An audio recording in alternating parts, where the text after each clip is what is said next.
जय Shri Krishna. Welcome to my YouTube channel A K defence lover. हम यहाँ आज सीखेंगे आईबी का सिक्योरिटी असिस्टेंट का फॉर्म फिलअप करना। कैसे फॉर्म फिलअप करेंगे हम उसको सीखेंगे। ये हम वेबसाइट पर आ गए, आईबी इंटेलिजेंस ब्यूरो की वेबसाइट पर आ गए हम। इसमें पहले हम क्या करेंगे, रजिस्ट्रेशन करेंगे। इसकी वैकेंसी बहुत अच्छी वैकेंसी है और रजिस्ट्रेशन करने के लिए पहले अपन को इंस्ट्रक्शन पढ़ने पड़ेंगे। इंस्ट्रक्शन क्या क्या दिए हैं इसमें, इंस्ट्रक्शन बहुत अच्छी तरह पढ़ें। और फिर हम इसकी वेबसाइट पर आ जाएंगे। वेबसाइट आने के बाद इसके बाद हम क्या करेंगे, इसको देखेंगे कि रजिस्ट्रेशन कैसे करेंगे। इसके बाद ये क्या है, अपन का नंबर ऑफ वैकेंसीज कितनी दिए हैं ये देखेंगे। और ये लॉगिन आईडी है जिसमें यूजर आईडी डालेंगे और पासवर्ड डालेंगे। इसकी लास्ट डेट 17 अगस्त 2025 है और जल्दी ही अप्लाई करना है, बहुत कम दिन रह गए हैं। इसके बाद हम क्या करेंगे, यूजर आईडी पासवर्ड, तो ये लॉगिन आईडी है, इसमें अपन पासवर्ड बनाएंगे और लॉगिन करेंगे। लेकिन पहले इसमें सबसे पहले क्या करना पड़ेगा, रजिस्ट्रेशन करना पड़ेगा। रजिस्ट्रेशन करने के लिए हम इसकी ब्यूरो की वेबसाइट पर आएंगे। ये अपना नोटिफिकेशन दिया है, इसमें वैकेंसी दी है कितनी है, एजुकेशन क्वालिफिकेशन भी दिया है कितना दिया है।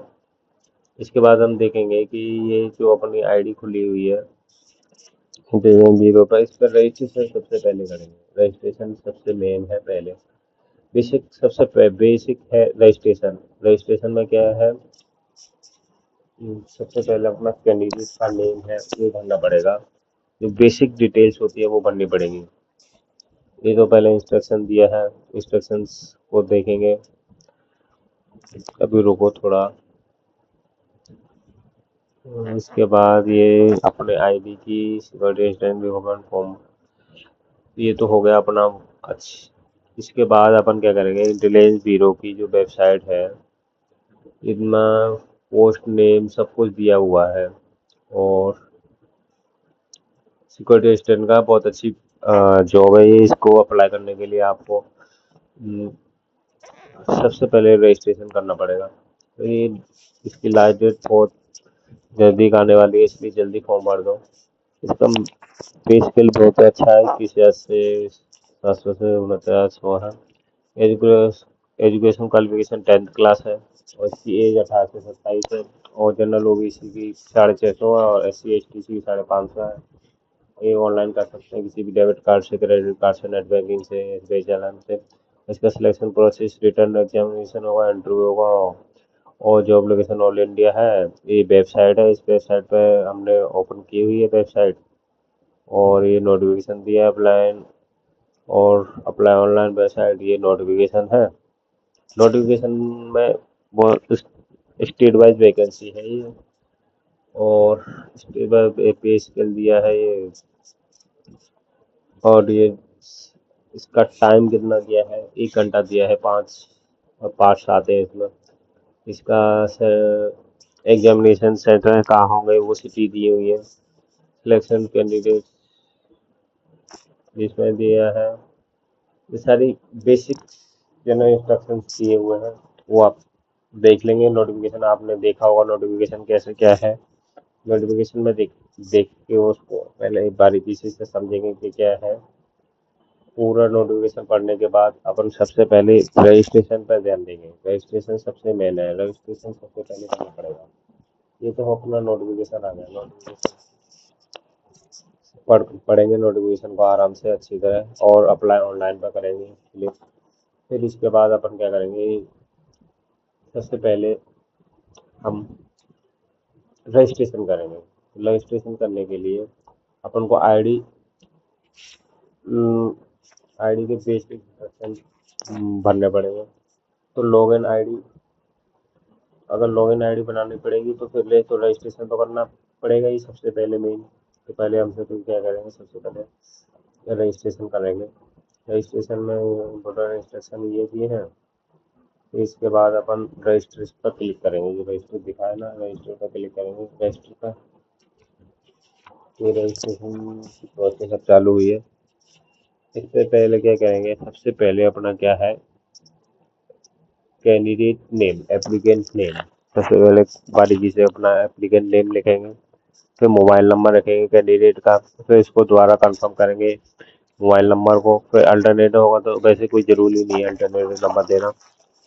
फिर इसमें अपना ईमेल एड्रेस डालेंगे, कंफर्म ईमेल एड्रेस करेंगे, OTP आएगा उसको उसमें डालेंगे। और ये डोमिसाइल किस स्टेट से भर रहे हैं तुम, जैसे मैं उत्तर प्रदेश से हूँ, उत्तर प्रदेश से भर रहा हूँ तो। और उत्तर प्रदेश में 3 दिए हैं, जैसे लखनऊ दिए, मेरठ दिए, वाराणसी दिए। कौन सी जगह से भरोगे आप, इसकी नॉलेज होनी चाहिए। जिस जिस जिस जगह से भर रहे हो उसकी नॉलेज होनी चाहिए। जैसे जिस भाषा को जानते हो ना, हिंदी जानते हो, ऐसे पोस्ट नेम है, जैसे सिक्योरिटी असिस्टेंट है, पोस्ट कोड भी दिया है इसमें। कैटेगरी किस SC कैटेगरी से भर रहे हैं हम दोनों।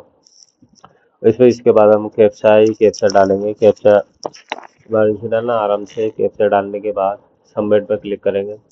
उसके बाद अपन पर OTP आएगा दोनों का, ईमेल पर और मोबाइल नंबर पर। उनको अपन सबसे पहले वेरीफाई करेंगे। OTP देख लेना उस पर आएगा। जैसे ही OTP आएगा तो उसको अपन क्लिक तो कॉपी करके इसको पेस्ट कर देंगे। तो उसके बाद अपन को अब उसको प्रोसीड पर क्लिक करेंगे।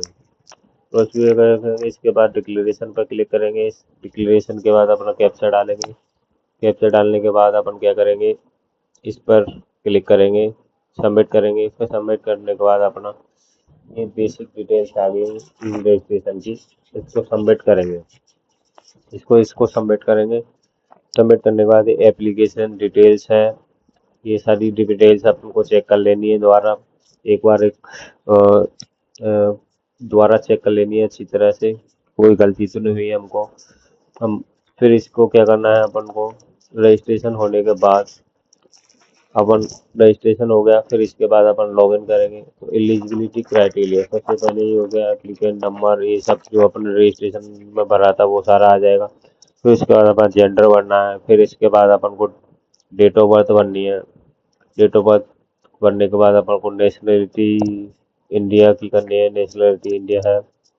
फिर इसके बाद डोमिसाइल कहाँ का है, डोमिसाइल सर्टिफिकेट है तो यस करो। फिर अपन इसके बाद लैंग्वेज कौन सी है उस स्टेट की, जैसे कि हिंदी है, हिंदी को चूज़ करना है। क्योंकि इसमें जो पोस्ट है ना वो स्टेट वाइज है, प्लस जो भाषा की लैंग्वेज भी उस पर डिपेंड करेगी। लैंग्वेज कैसे दी है, मतलब लैंग्वेज के हिसाब से फॉर्म भरेंगे। जिस लैंग जो लैंग्वेज आती है, जिस स्टेट की आपको लैंग्वेज आती है उस स्टेट से भरेंगे। और उस स्टेट का भी आपको क्या होना चाहिए, डोमिसाइल सर्टिफिकेट होना चाहिए। तो इसके बाद अपना पर्सनल डिटेल्स है। पर्सनल डिटेल्स भरने के बाद सबसे पहले का एप्लीकेंट का full name, father's name, mother's name, और ये मार्क्स हिस्ट्री कैसा है, अनमेरिड है, रिलीजन हो गया। फिर इसके बाद अपना मोबाइल नंबर। टेस्ट सिटी के जो सेंटर्स हैं, जैसे 5 हैं, 5 सेंटर अपन को चूज़ करना है। सबसे नज़दीक होगा सबसे पहले उसको हम चूज़ करेंगे। सबसे पहले सिटी सेंटर्स, अच्छी लोकेशन दी है सिटी सेंटर की। फिर पर टाइप है, जैसे इस पहले फिर पर टाइप पूछा है उसने स्टेट, फिर स्टेट के बाद सिटी पूछा है। जैसे स्टेट डाल देंगे सारी और चूज़ कर लेंगे 5 डिटेल्स, ठीक है। फिर इसके बाद आप अगर आप एक्स सर्विसमैन हो तो उसको तो डिटेल्स भरनी पड़ेगी। अगर एक्स सर्विस नहीं हो तो कोई दिक्कत नहीं है, उसको नो कर देना। अगर है तो उसके बाद अपनी डिटेल्स भरनी है। इसके बाद अपन को क्या करना है, अदर डिटेल्स जो है वो भरनी पड़ेगी। लेकिन ये जो दिया है इसमें देखना है कि एक्स सर्विसमैन है जो डेट ऑफ बर्थ, ये जो डिटेल्स भरनी है उसको एक्स सर्विसमैन की भरनी है। जिसको जो एक्स सर्विसमैन होगा उसी को भरनी पड़ेगी। और जो एक्स सर्विसमैन नहीं उसको नो कर देना, सही बात है। इसमें क्या करना है, फिर इसमें अदर डिटेल्स में भरना है। अदर डिटेल्स दी हुई है, अगर आपके पास पोस्ट पर्सन है तो उसमें नो कर देना है, अगर है तो यस कर देना, नहीं है तो नो कर देना है। फिर इसके बाद डिपार्टमेंटल एम्प्लॉय हो किसी में, अगर है तो डिटेल्स भरनी पड़ेगी, एम्प्लॉय नेम, ये एम्प्लॉय नेम। अगर नहीं है तो नो कर देना है सीधा। तो इसके बाद डिपार्टमेंटल एम्प्लॉय डिटेल्स होगी। अगर और उसके बाद अपन को क्या करना है, सेव एंड नेक्स्ट करना है। सेव एंड नेक्स्ट करने के बाद कम्युनिकेशन डिटेल्स भरनी है। कम्युनिकेशन डिटेल्स में क्या होता है, करस्पॉन्डेंट एड्रेस होता है, एक परमानेंट एड्रेस होता है। करंट एड्रेस जो जहाँ से अभी रह रहे हो वहाँ का डालना होता है। अगर नहीं डाल रहे हो तो वैसे परमानेंट एड्रेस जो करस्पॉन्डेंट एड्रेस सेम होता है वैसे मैक्सिमम तो उसको ही डाल देना है। परमानेंट एड्रेस है उसी को ही करस्पॉन्डेंट एड्रेस को ही डाल देना है। उसके बाद अपन को सेव एंड नेक्स्ट करना है। फिर इसके बाद अपन के बाद आ गया है क्वालिफिकेशन डिटेल्स। क्वालिफिकेशन डिटेल्स में अपन को सबसे पहले क्या मांगा था, इसमें 10th मार्क का बेसिक बेसिक क्वालिफिकेशन थी, टेंथ मार्कशीट। उसमें अपन को 10th की क्वालिफिकेशन डालनी है और बहुत अच्छी जॉब है ये, सिर्फ 10th पास बच्चों को हुई फॉर्म फिलअप करना है ये। इसमें क्वालिफिकेशन डिटेल्स जैसे मेट्रिकुलेशन था 10th क्लास थी, इसमें अपना नेम ऑफ कौन सा है, सीबीएसई है या अपना स्टेट है कौन सा है वो डाल देना है। फिर मंथ ऑफ ईयर डालना है, मंथ एंड ईयर डालनी है पासिंग की, और ये स्कूल नेम डालना है और सब्जेक्ट डालना है, ये क्वालिफाइड डालना है, क्या क्या दिया है इसमें, मैक्सिमम मार्क्स डालने हैं और क्या दिया है, और मैक्सिमम मार्क्स डालने हैं और ऑप्टेन मार्क्स डालने हैं। इसके बाद ऑटोमेटिक परसेंटेज आ जाएगा इसमें। अगर सीजीपीए में है तो सीजीपीए में डालो, और परसेंटेज में है तो परसेंटेज में डालो। सीजीपीए में आएगा तो उसमें ग्रेड डालना पड़ेगा, ग्रेड डालना पड़ेगा। उसमें आपको सीबीएसई की मार्क्सिट भी होगी, उसमें देख लेना है, उसमें देख लेना है। तो इसके बाद अपन को क्या करना है, इंटरमीडिएट अगर आप 12th की एडिशनल डिटेल्स क्वालिफिकेशन देना चाहते हो तो दे देना, वरना नहीं तो कोई दिक्कत नहीं है। इसमें 10th मार्क्स 10th ही क्वालिफिकेशन है तो 10th ही डाल देना है इसमें। और एडिशनल जैसा आपका मन करेगा आपके पास कुछ है तो डाल देना है।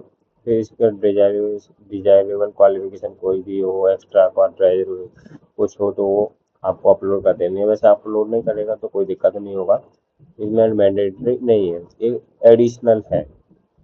इसके बाद अपन क्या करना है, अदर डिटेल्स। अदर डिटेल्स में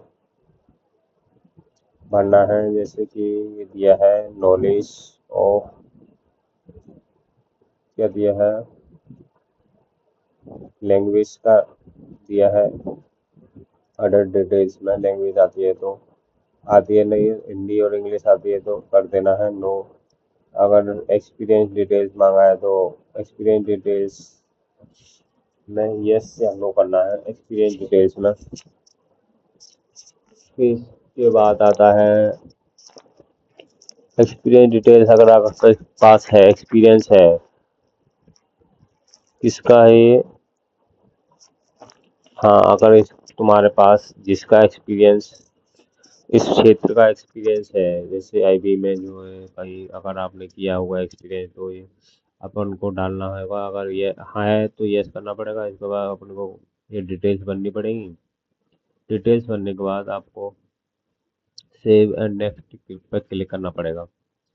डिजाइबल थी क्वालिफिकेशन वो भरनी पड़ेगी और दोबारा उसको देख लेना है। फिर इसके बाद सेव एंड नेक्स्ट करना है। सेव एंड नेक्स्ट करने के बाद आपको क्या करना है, यहाँ पर डॉक्यूमेंट ऑन पेमेंट करना पड़ेगा। इसमें आपको डॉक्यूमेंट अपलोड करने पड़ेंगे। सबसे पहले ये केबी का है वो देख लेना है कि कितना केबी दिया है। केबी सबसे मेन है, केबी का वो जो सबसे ज़्यादा पूछता है केबी कितना देता है, केबी का ही पूछता है। केबी कितना है वो देख लेना है, कितना ब्रेथ और लेंथ है वो देख लेना है, उसको एडिट करना है। गूगल पर जाके कर लो या अपना कोई ऐप है वह उसमें कर लेना है। उसमें करने के बाद अपना उसमें क्लिक करने के बाद क्लिक है टू अपलोड पर क्लिक करना है। ये सारे डॉक्यूमेंट्स आपको अपलोड करने हैं। ऐसे ये दिया है, इसमें दिया है डॉक्यूमेंट इमेज, इमेज अपलोड करनी पड़ेगी इसको, और जेपीजी फॉर्मेट में है डॉक्यूमेंट, वो जेपीजी फॉर्मेट में ही अपलोड करना पड़ेगा तुमको। इसके बाद इसको क्लोज कर देना है। क्लोज करने के बाद फिर अपना है domicile certificate. Domicile certificate upload करना पड़ेगा, तो यहाँ पर ये भी जेपीजी में है, जेपीजी में है और केबी में देख लेना है, इतनी केबी में है, इसके अंदर केबी है, इस वही इतना ही करना है, ज़्यादा नहीं करना है, नहीं तो वो अपलोड नहीं होगा।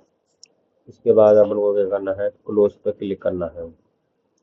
क्लोज पे क्लिक करने के बाद अपने ये हो गया, डॉक्यूमेंट सारे अपलोड हो गए, फोटो हो गया अपना, सिग्नेचर हो गया और डोमिसाइल सर्टिफिकेट हो गया।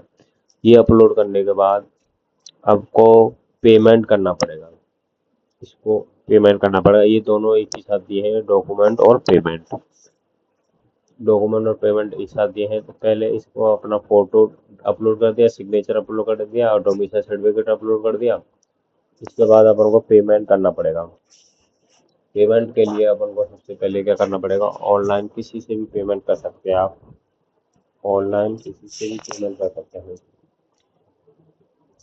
जैसे पेमेंट का आ गया, पेमेंट में जैसे दिया है आपको, कितना है, 550 रुपये फीस है जनरल ओबीसी और ईडब्ल्यूएस कैटेगरी की। वो आपको 550 नहीं है, 650, सॉरी 650 SC/ST कैटेगरी की है 550। ये फीस आपको अपलोड करनी पड़ेगी, अपलोड नहीं करनी पड़ेगी मतलब काटनी पड़ेगी। इसमें पेमेंट्स कितना दिया है, 550 दिया है, किसका, SC कैटेगरी का। कौन सी कैटेगरी का, SC कैटेगरी का। तो हमने SC फॉर्म डाला था, इसलिए SC कैटेगरी का फॉर्म का 550 रुपये ले रहा है। इसमें क्या है कि सारे पे टिक करना है, फिर उसके बाद अपन को कैप्चा डालना पड़ेगा। कैप्चा डालने के बाद अपन को क्या करना है, प्रीव्यू करना है, प्रीव्यू और बैक करना है। अगर प्रीव्यू करना है, सबसे पहले प्रीव्यू करना है, बैक नहीं करना है, प्रीव्यू करना है।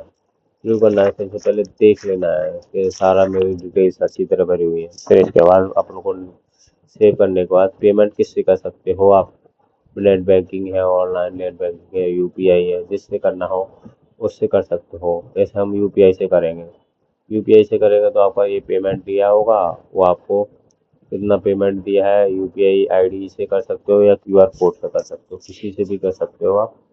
हम्म, आपकी मर्जी है। और ये टाइम भी दिया है कितने किस टाइम में इसमें कर सकते हैं। जैसे यूपीआई आईडी है तो आपको वर्चुअल यूपीआई आईडी फोन पे में खोलना पड़ेगा।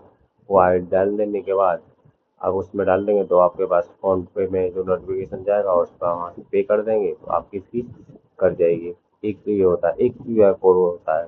क्यूआर कोड में जैसे क्यूआर कोड ये दिया है, अगर आपके पास ये फ़ोन इसी फ़ोन से करोगे, अगर ये अगर आपके पास फ़ोन है और लैपटॉप में काम कर रहे हो, फॉर्म फिलअप कर रहे हो लैपटॉप से, तो अपना सबसे पहले क्या करना है, फॉर्म अपने फ़ोन से क्या करना है, स्कैनर फ़ोन पे से स्कैन करके और स्कैन करना है, और जितना ही स्कैन होगा पैसा आ जाएगा उसमें, उस पैसे के बाद उसको अपना फीस कट जाएगा आराम से।